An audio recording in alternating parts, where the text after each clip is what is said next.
Welcome to Soni's food. आजची special recipe आहे वांग्याची भाजी। वांग्याची भाजीसाठी मी 5 वांगी घेतलेली आहेत। ती स्वच्छ धुतलेली आहेत आणि त्याची देठ आणि काटे व्यवस्थित काढून घेतलेली आहेत। शक्यतो आपण बाजारातून भाजी आणल्यावर ती मिठातूनच धुवून घ्यावी। आता मी घेतलेला आहे भाजलेल्या शेंगदाण्याचा कुट्टा। हवे तेवढे शेंगदाणे घ्यावेत आणि ते छान भाजून मिक्सरमधून काढून घेतलेले आहेत आणि चवीप्रमाणे लाल तिखट घेतलेला आहे। चिमूटभर हळद घेतलेली आहे आणि घरातला कोणताही साठवणीचा मसालाही आपण वापरू शकतो। मी काळा मसाला घेतलेला आहे आणि चवीप्रमाणे मीठ टाकणार आहोत। हा व्हिडिओ शेवटपर्यंत पहा जेणेकरून तुम्हाला वांगे का खावीत आणि त्याचं महत्त्व शेवटपर्यंत समजेल। तर आपण हे सगळे जिन्नस एकत्र करून घेणार आहोत। याने छान कोटिंग आणि बाइंडिंग येते, त्यामुळे हे छानपैकी एकत्र करून घेऊयात जेणेकरून तिखट, मीठ आणि हे सगळे मसाले एकत्र मिक्स होतील। आता आपण थोडंसं पाणी टाकणार आहोत, 1 चमचा खूप होतं आणि व्यवस्थित मिक्स करून घेऊयात। थोडं पाणी टाकल्याने ते एकसारखंपणा येतो आणि वांग्याला चिटकून राहतात। वांगी शक्यतो पाण्यात भिजवून ठेवू नयेत, आपण वांगी काळी पडतात म्हणून वांगी ही पाण्यात ठेवतो कापल्यानंतर, पण तसे न करता आपण डायरेक्टच कापावीत आणि त्यामध्ये डायरेक्ट मसाला भरावा। आता त्यामधले किडे किंवा आळ्या असतात म्हणून ते व्यवस्थित पाहून घ्यावीत आणि छानपैकी मसाला भरून टाकावा।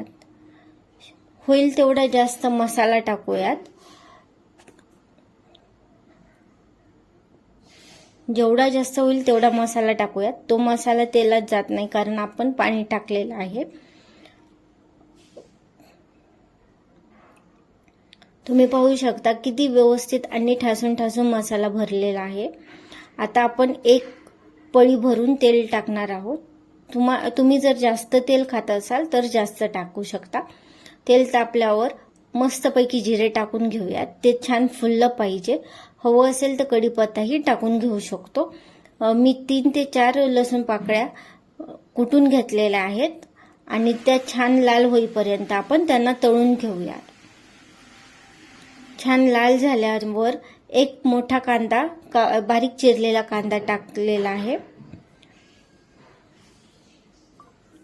आता मी तुम्हाला सांगत आहे वांग्याचे महत्त्व।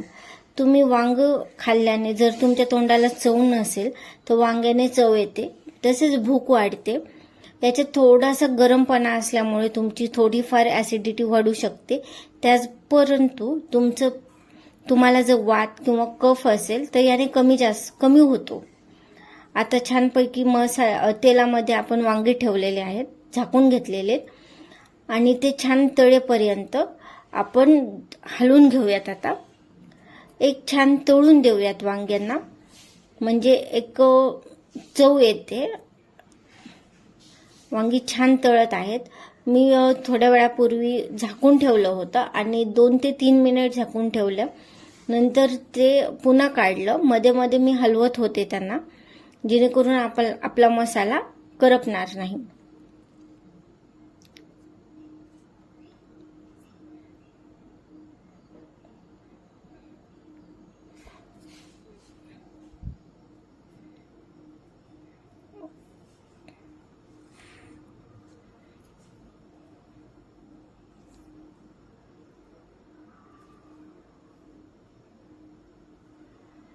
ओके, आता आपण पुन्हा एकदा झाकून घेतलेला आहे।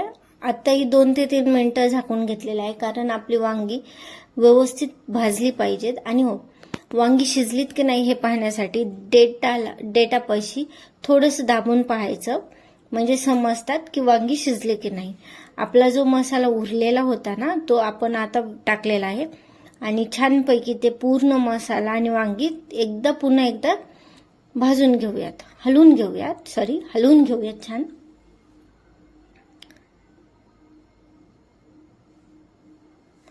आणि 1 ग्लासभर पाणी टाकूयात.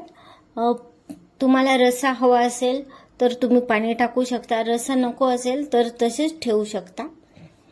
आणि एकात दुसरी उकळी काढून घेऊयात.